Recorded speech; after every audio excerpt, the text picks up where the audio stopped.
They tore down my private dock to force me under their HOA control. But when I dug deeper, I uncovered a criminal empire hiding behind manicured lawns and fake bylaws. They wanted obedience. What they got was exposure, lawsuits, and total collapse. Let me tell you how I burned them down.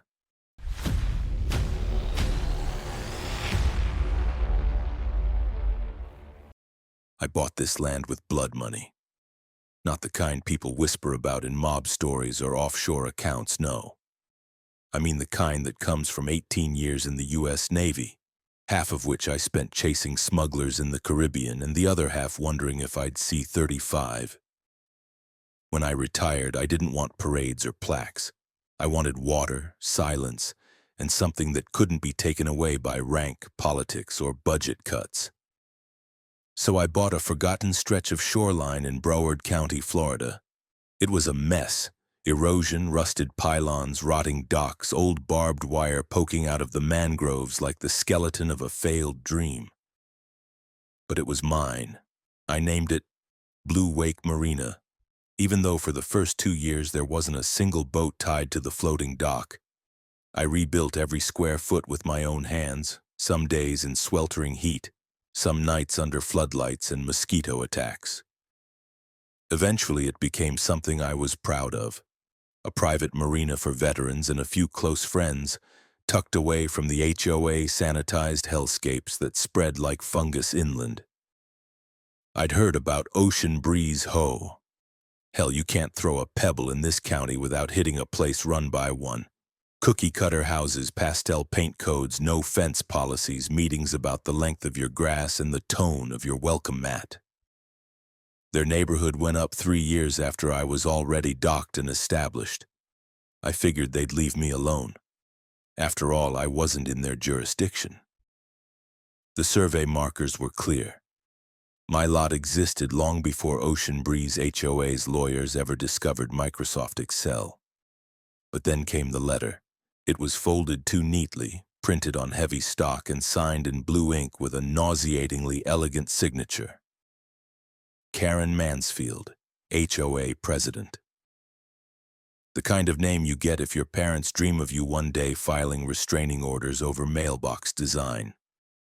The letter stated in no uncertain terms that structures currently present along the waterfront are in violation of HOA visual compliance protocols, and that I was to dismantle all unauthorized marine platforms and submit a renovation proposal for board approval. I laughed, then I read it again, then I swore. The envelope also included a glossy pamphlet about community harmony standards and a photo of a man paddleboarding in khaki shorts with a golden retriever. I nearly lit it on fire right there on the dock. Instead, I walked into my office, pulled out the deed, the surveyor's report, and my marina license from the county. My property was outside HOA boundaries. I didn't owe them a single damn thing. I wrote them a formal response, included copies of all legal documents, and mailed it certified. 3 days later, I got a voicemail from someone named Marta, Karen's assistant, asking if I could come by to clarify my position. Clarify my position? My position was I own my land, I have a licensed private marina, and their bylaws don't apply to me. I ignored the message. A week later, she came in person. It was a Saturday morning. I was out checking the fuel dock when I saw her power walking down the gravel path in a lemon-colored pantsuit and heels that clearly weren't meant for anything rougher than a golf cart path. She walked like she owned the place. I stepped out to meet her halfway. "Mr. Bryant," she said with a thin smile. "Karen Mansfield. We need to talk." "Do we?" I said, wiping my hands on a rag. "Because I sent a full package explaining why we don't." "I reviewed your response," she said, already looking past me at the boats. "But the board believes your structure violates the scenic integrity of our coastal profile. We're trying to preserve community aesthetics." "Aesthetics?" I blinked. "Lady, I built this dock before your neighborhood even existed." "That may be," she said, still smiling. but Ocean Breeze residents have rights, and your marina is causing quite a bit of, let's say, visual tension. Visual tension, I repeated flatly. Are you serious? She took out her phone. Would you be willing to attend the next board meeting? We can expedite your integration process. It would be much simpler if your lot were brought under Ocean Breeze compliance. We even offer fee forgiveness for early opt-ins. You think I'm going to join your HOA? I said, now openly amused. Just so you can tell me what color to paint my shed? I think, she said, her smile fading just a bit, that resistance could make things unpleasant. There it was, the threat. I didn't raise my voice. I didn't step toward her. I just pointed toward the boundary marker, a steel post with a red cap sunk 5 feet deep and GPS verified by the county. That, I said, is your line. I'm not inside it. This is my land. Your authority stops at that post. Karen didn't even glance at it. She just turned her head, looked out over the water and gave a short nod like she was mentally measuring how much it would cost to make me disappear. Then she left. That night I couldn't sleep. I'm not the paranoid type, but I double-checked the locks, activated the motion lights, and sat out on the dock for a while staring at the dark water. The next morning, one of my floating docks was gone. Just gone. The ropes were slashed, the cleats yanked out. A piece of the main platform was wedged in the rocks down the shore like a beached whale half submerged. No storm, no accident. It was a clean, deliberate removal. I stood there with the sun coming up behind me, the salt air stinging my nostrils, and I thought one thing. They want a war? Fine. They just picked the wrong dock to burn. I've seen what sabotage looks like. I've seen cables cut underwater by divers in Cuba. I've seen salt poured into diesel tanks in West Africa. But nothing prepared me for the feeling of watching my own marina get gutted by a smile in a pantsuit. The morning after that first dock disappeared, I started assessing the damage. I thought maybe it was an act of vandalism, some drunk kids with a sawzall. But there were no beer cans, no footprints, nothing casual. This was surgical. Someone had used bolt cutters on the dock lines and even unscrewed part of the railing from underneath. Clean, quiet, professional. I filed a police report. Officer didn't even bother getting out of the cruiser at first, just asked if I had any cameras. I didn't. Not pointed at the dock anyway. Stupid oversight. He scribbled on a pad, gave me a card, and said, probably some teens. No witnesses, no plates, not much we can do. That was Sunday. Monday morning, I woke up to construction noise. I looked out my kitchen window and saw one bulldozer on the access road, my access road. Behind it were 3 pickup trucks, one of them towing a trailer with some kind of hydraulic pile cutter. There were half a dozen guys in orange vests, unloading gear like they were setting up for a demolition job. I grabbed my boots and stormed outside. "Who the hell authorized this?" I yelled. One of the guys, a foreman-looking type, pulled a clipboard from under his arm. "We're here on contract from Ocean Breeze HOA.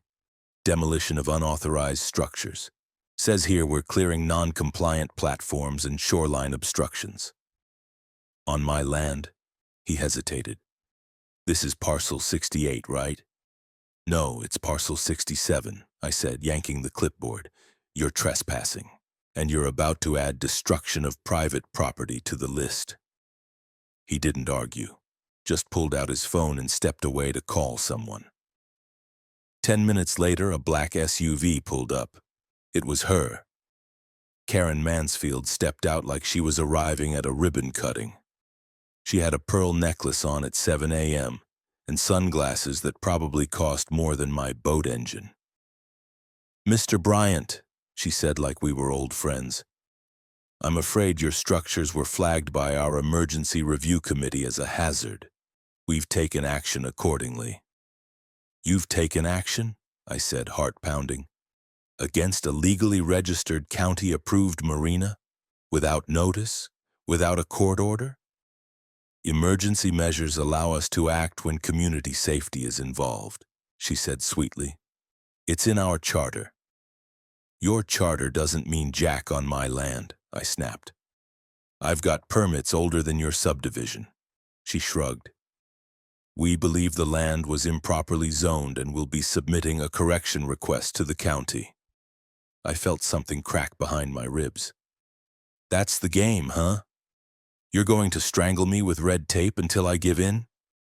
She gave me a long look. If you joined the HOA, we could streamline this process and help you rebuild in accordance with community standards. Maybe even get you a grant. I stood there, stunned. They tore my dock out to negotiate. Get your people off my property, I said, voice low. She nodded to the foreman, who waved his crew back to the trucks. No apology, no acknowledgement of the mess, just business as usual. Once they left, I did what I should have done a week ago. I called a lawyer. Her name was Julie Singer. Mid-30s, sharp-tongued, eyes like radar. Former litigator for the Army JAG Corps, now working property rights in private practice. I picked her because her website had a picture of her standing on a bulldozer, flipping off a condo board. When I told her what happened, she whistled. You got HOA'd hard, she said. They used safety as a pretext, didn't they? Claimed emergency powers, I replied. Julie's fingers danced across her keyboard. I'll pull your parcel number, zoning history, licenses, and HOA boundaries from the county GIS.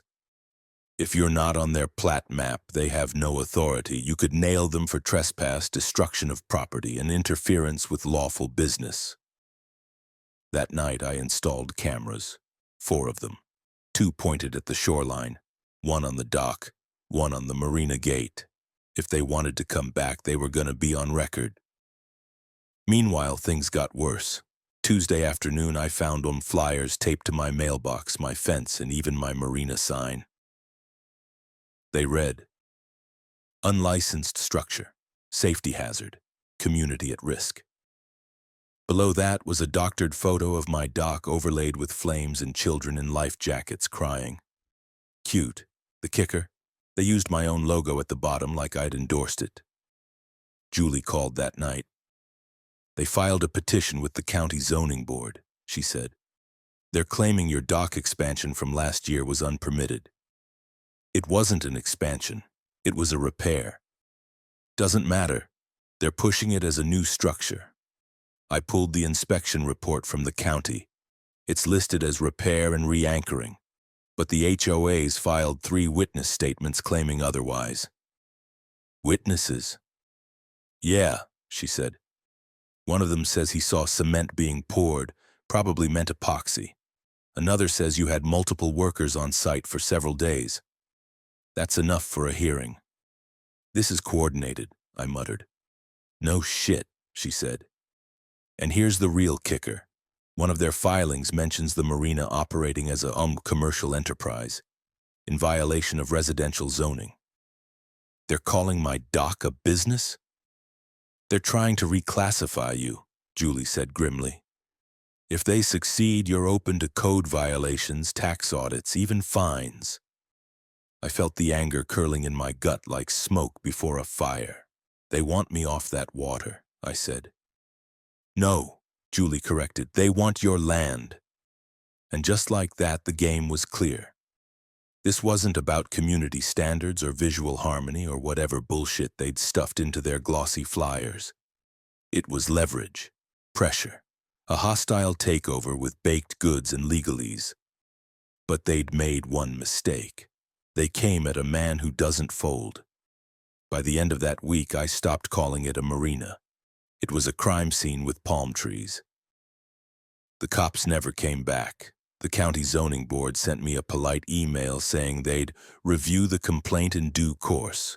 The HOA, meanwhile, sent out another wave of flyers, this time featuring a photo of me, cropped from an old newspaper article about veterans' charities under the headline, Unauthorized business owner defies community law. That one made me laugh out loud, right before I punched a hole in my shed wall. Julie said we needed witnesses, someone inside the HOA who'd talk. Turns out we didn't have to look far. 2 days later, I got a call from a blocked number. The voice on the other end was shaky, nervous, male, probably late 50s. "Is this Mr. Bryant? Who's asking?" "My name's Robert Mills. I used to handle the books for Ocean Breeze HOA. I saw the news. I think you should know what's really going on."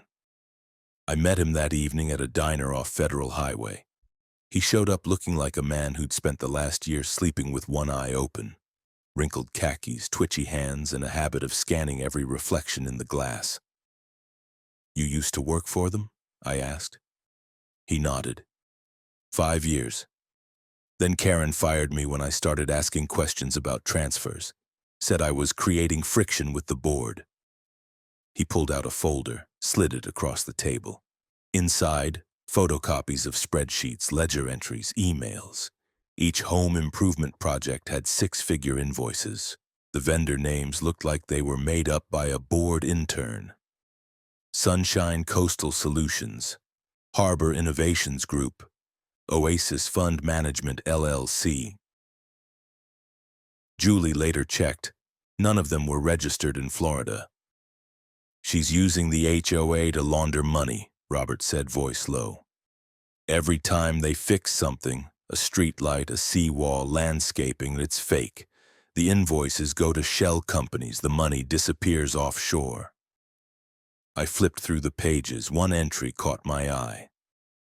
"Emergency demolition of unauthorized waterfront structure, $450,000.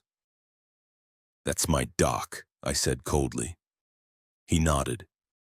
"Filed 2 days before the demolition, signed off by Karen and her vice president. The money went straight to Oasis Fund." Julie looked at the pages like they were radioactive. "This is enough to get the feds interested," she whispered. "But we'll need more. Something recent." Robert swallowed hard. "She's not just laundering money, she's moving something. Every Tuesday night she uses one of the HOA's maintenance boats.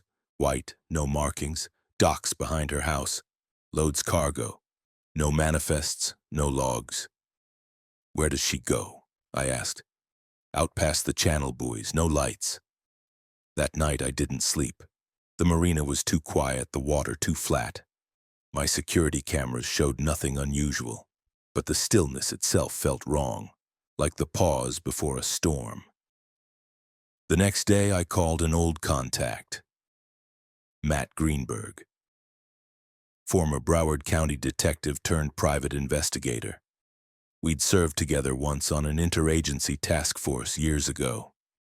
He was rough around the edges, but he knew how to follow trails. "Sounds like you've got yourself a suburban cartel," Matt said after I told him everything. "You sure you want to poke that nest?" "I already did," I said. "They burned my dock." He laughed. "Fair. I'll run maritime logs, pull satellite imagery, check vessel movements near her property. If she's moving cargo off the books, we'll see it." While Matt worked his angles, Julie started the paper war. She filed a FOIA request with the county's waterway division to confirm whether any Ocean Breeze Coastal Regulation Committee even existed. 3 days later, she got the answer. It didn't. There was no registration, no oversight, no legal committee under that name. It was something Karen had just invented, a phantom bureaucracy that sounded legitimate enough to fool contractors and the police. I remember sitting at my desk that night staring at the documents Robert had given us. Every number, every fake vendor, every signature told the same story. Ocean Breeze HOA wasn't just nosy neighbors. It was a front with money, lawyers, and enough arrogance to destroy anything that stood in its way. And now, they'd made it personal. That weekend, Matt sent me footage from a Marina security cam 3 miles down the coast. It showed a small white vessel leaving the canal at 11:47 p.m. No lights, no markings. It returned 3 hours later, riding lower in the water like it was carrying weight. The registry was blank. The boat didn't exist on any local license database. But Matt managed to trace it back anyway, through fuel records. The buyer of record, Ocean Breeze HOA Maintenance Division. Matt's message ended with a single line. You were right. They're moving something big, and it's not furniture. The last time I saw Robert Mills alive, he was folding a napkin over a half-eaten slice of key lime pie and whispering that I should never underestimate how deep HOA pockets go. 3 days later, they found his car burned out in the mangroves near Whiskey Creek. No body, no witnesses. Just scorched metal and the faint smell of unleaded gasoline. The official word was undetermined circumstances, but we knew. Everyone involved knew. Robert had handed us a stack of paper that could blow Karen's whole empire to hell. And then he vanished. Julie and I sat in her office, the blinds down, the room dim. The kind of silence you only hear when something dangerous has started breathing down your neck. They're getting sloppy, she muttered, flicking ash into a glass tray. Or bold. Maybe both. Matt didn't say anything. He just passed me a tablet with a paused security feed from Tuesday night. On it, the same unmarked HOA boat again leaving Karen's dock at midnight. This time, though, it was escorted by 2 smaller vessels. Fast, low profile, professional. Karen's not just running HOA scams anymore, he said. That's a full-on smuggling op, and it's scaled. What's in the containers? I asked.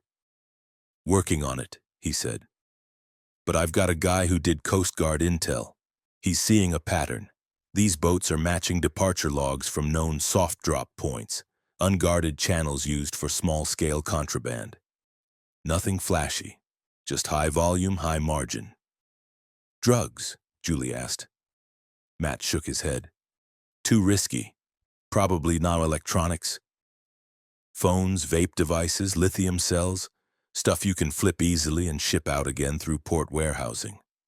Might even be sending it back overseas under different manifests. So she's using HOA money to fund a shell company, moving black market goods through HOA docks, and anyone who steps out of line gets their car torched in a swamp, I said. All in a gated community with pickleball courts and dog yoga. Julie looked at me. Welcome to Florida. We knew the local cops wouldn't touch it, not without more.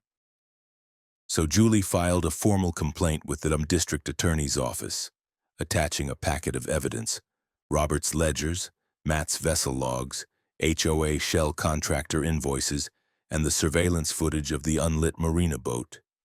It took 4 days, but then we got a response. The DA's office wasn't just interested. They opened a preliminary investigation.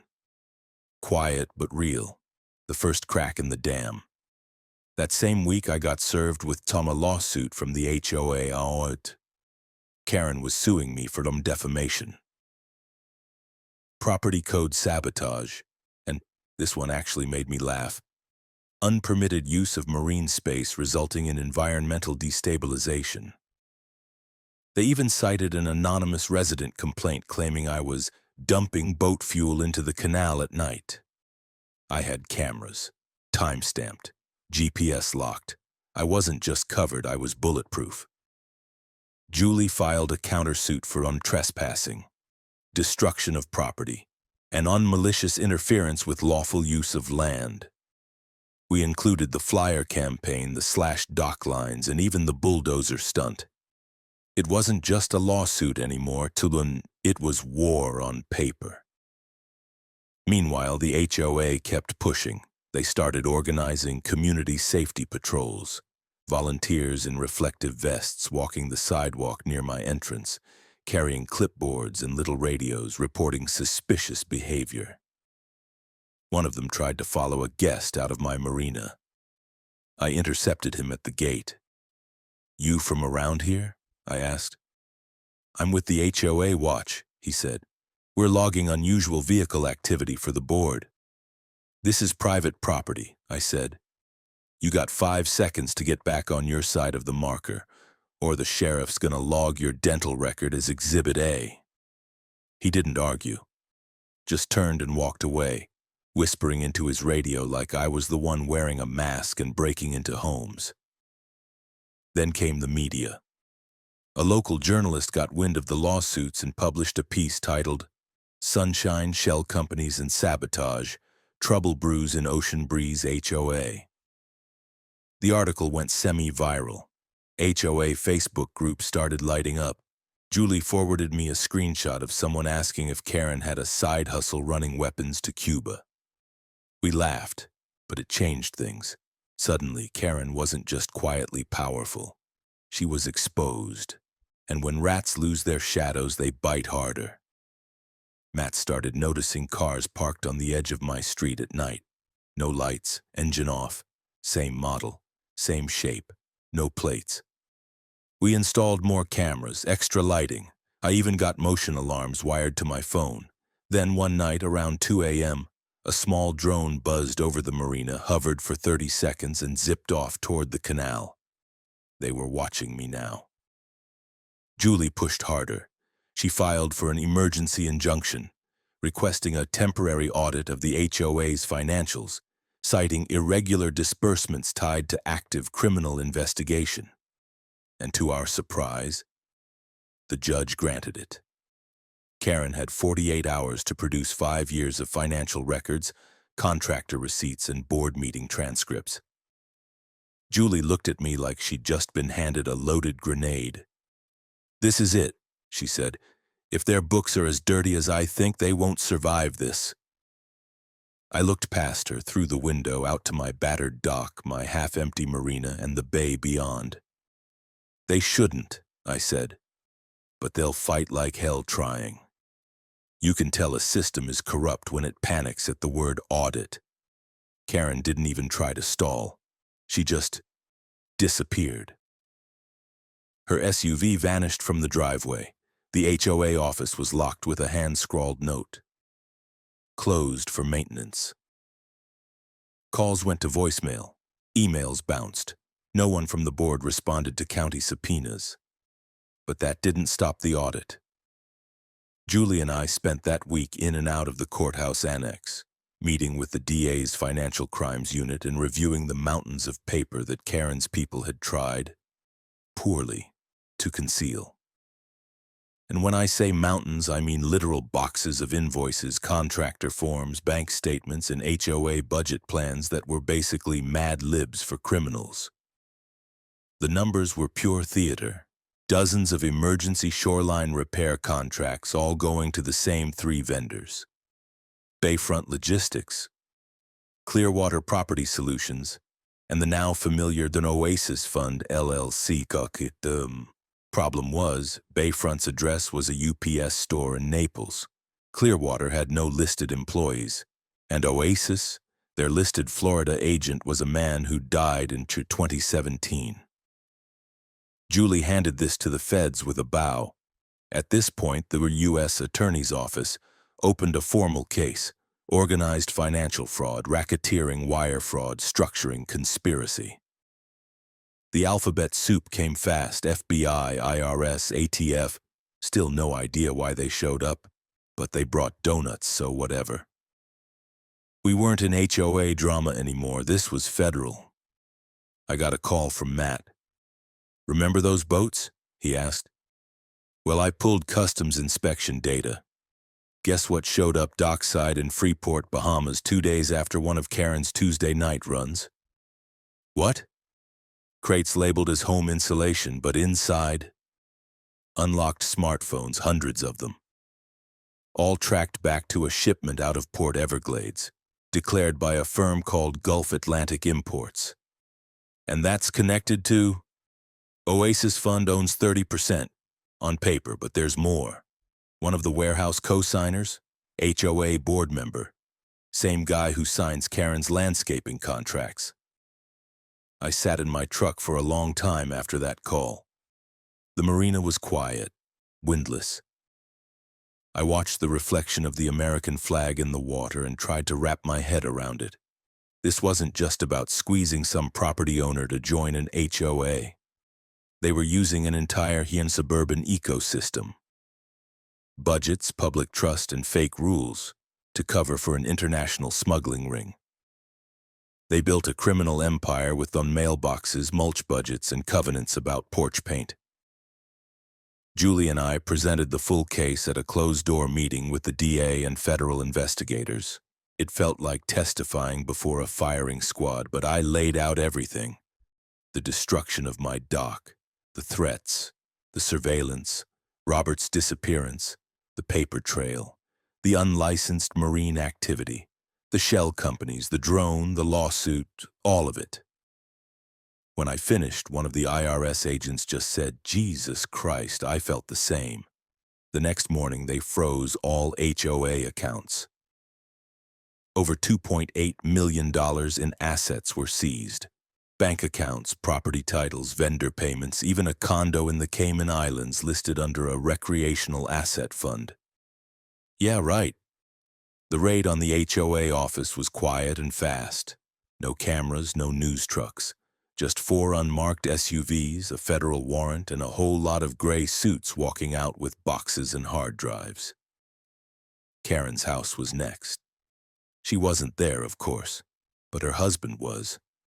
And he looked like a man who hadn't slept in weeks. The moment the feds showed up, he collapsed into a lawn chair and asked if they had coffee. That's when we knew. He was gonna flip. And he did. Cut a deal within 48 hours, gave up everything. How the HOA funded offshore shipments, how the board members rotated shell companies every 6 months, how the boat licenses were laundered through HOA marine compliance grants that didn't even exist. Turns out they'd been running the scam across them 3 counties. Ocean Breeze was just the crown jewel. Julie just looked at me afterward and said, "I think we broke the HOA industrial complex." But for me, it wasn't over. The dock was still gone. The marina still half empty. Neighbors still looked at me like I was radioactive. Some apologized. Some stayed quiet. A few still thought I was the bad guy. Didn't matter. The morning after the raid, I took a walk out to the water. The wind was back. Pelicans floated lazily across the inlet. And in the distance, I saw one of Karen's old safety patrol volunteers, now stripped of his clipboard, jogging past my gate like he didn't even know I existed. Felt poetic. Later that week, a county official called, said they were shutting down the HOA pending full dissolution and that a temporary receiver had been appointed to manage the neighborhood's affairs. And then he asked if I'd be willing to attend a community hearing. "Why?" I asked. He cleared his throat. "Because technically, you're the reason this entire operation unraveled, and the board thinks the residents deserve to hear it from you." I didn't answer right away. I just looked at the water and thought of Robert, of Julie, of Matt, of the boat crates full of stolen phones, and of the pier that once stood here strong and proud, before someone decided that justice was too inconvenient for their version of paradise. The courthouse smelled like old carpet and stale coffee, the kind of place where justice is handed out by the ounce, not the gallon. I'd been in more courtrooms than I cared to remember, as a witness, as a plaintiff, once even as a character reference for a sailor who'd accidentally set fire to a Coast Guard gym. But this was different. This wasn't about one guy fixing a boat dock. This was about a community that got conned into paying HOA dues to fund a criminal enterprise. Karen Mansfield finally showed up, escorted not by lawyers but by U.S. Marshals. She looked thinner, paler. The pearls were gone. Her trademark lemon yellow was replaced by a beige power suit that screamed damage control. But the smirk was still there. buried under the surface in the way she squared her shoulders like she still believed she had the room under her thumb. Too late for that. The case had been divided. Criminal charges were handled by the feds, but the civil suit, the one Julie and I initiated, was front and center this week. Trespassing, malicious destruction, fraud, sabotage, harassment. I was suing Karen personally, the HOA as an entity, and 3 individual board members for their role in targeting me and weaponizing the association for private gain. Julie led the charge. She was like a lit match dipped in gasoline. In her opening statement, she painted a picture that made even the judge raise his eyebrows.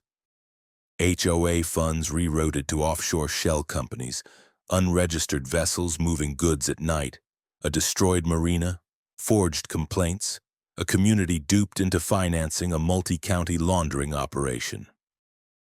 Karen's attorney tried to pivot. "Your Honor," he said, "this case is built on circumstantial evidence and the emotional testimony of a disgruntled property owner with a vendetta against authority." Julie didn't blink. "Then let's talk about documentation," she said. "Because we have plenty." We brought the fire. Matt testified first. He broke down the smuggling routes, the vessel movement logs, and the GPS data from Karen's boat. Then came the forensic accountant from the federal team. He walked the court through $2,800,000 in illegal transfers masked as community upgrades. But the turning point, that was Karen's husband. He took the stand on day 3, clearly coached but exhausted. His testimony was methodical and cold. He gave up dates, passwords, email trails.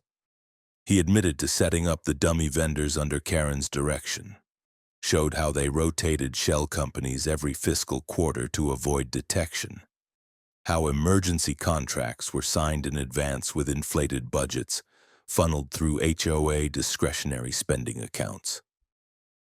The courtroom was silent except for the judge's pen. Then it was my turn. I took the stand and laid it all out. The first letter, the demolition crew, the threat in her voice when she offered to streamline my integration into the HOA. I showed photos of my destroyed dock. I played the surveillance footage of the late-night demolition. I described the smear campaign, the flyers, the drones, the community patrols that harassed my guests. Julie asked just one final question. "Why didn't you just give in?" I looked at Karen across the room. "Because this was never about rules or community," I said. "This was about control. And I've spent too much of my life fighting people who use uniforms and titles to hide rotten intentions.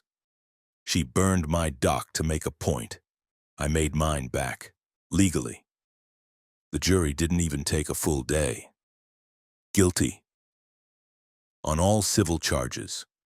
Karen was held personally liable for damages. The HOA's remaining funds were liquidated. Restitution was ordered. The judge even added an honor injunction barring her from holding any leadership role in a registered community association for life. Julie smirked at that one. HOA exile, that's poetic. Outside the courthouse, reporters shoved mics in my face. I didn't say much, just held up the court order and said, "She came for my dock. I came for her boardroom." Later, back at the Marina, I walked the gravel path where the old dock used to stand. The sun was setting. There were tire marks still faint in the sand from the trucks that had pulled it out. But soon there'd be new construction. Not just a dock, something bigger, something public.